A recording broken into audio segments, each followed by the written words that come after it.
Do you want to thrive in life? God created us all to thrive, but we have a problem. Our first parents rebelled both against life and against thriving in life when they sought to find life in themselves as independent actors. This is a big deal because God is the source of all life, and God created them to experience life by participating with Him in His life. Participation is the key word. Since there is no life outside of God, their step into independence was a step into death. Instead of trusting God freely with no barriers, they trusted themselves, which curved them in on themselves. Death alienated them from God and brought them shame. Death, alienation, and shame became their identity and their experience. We struggle to understand the meaning of the death they experienced that day because we all inherited their new experience of dead, curved inwardness. Let's explore our confusion.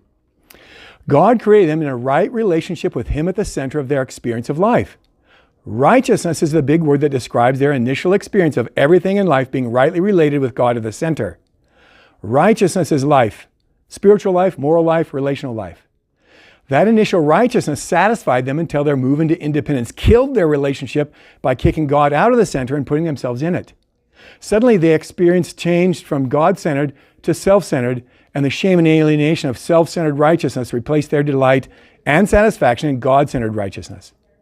That may not make sense because you and I inherited that condition of curved, inward, self-centered righteousness.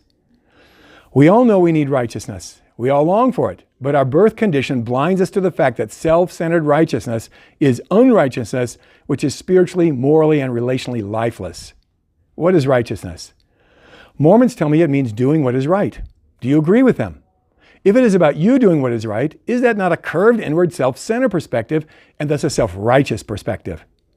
Mormons express curiosity at discovering that and express delight when I declare God created them to be Christ-centered. They get more curious when I say that from a Christ-centered perspective, righteousness means right relationships with Christ at the center. Does that surprise you too? Righteousness is a relationship word, and you began life with your identity in your own curved inward righteousness, seeing it as a behavioral word. That is what Paul means by saying you were born dead in sin.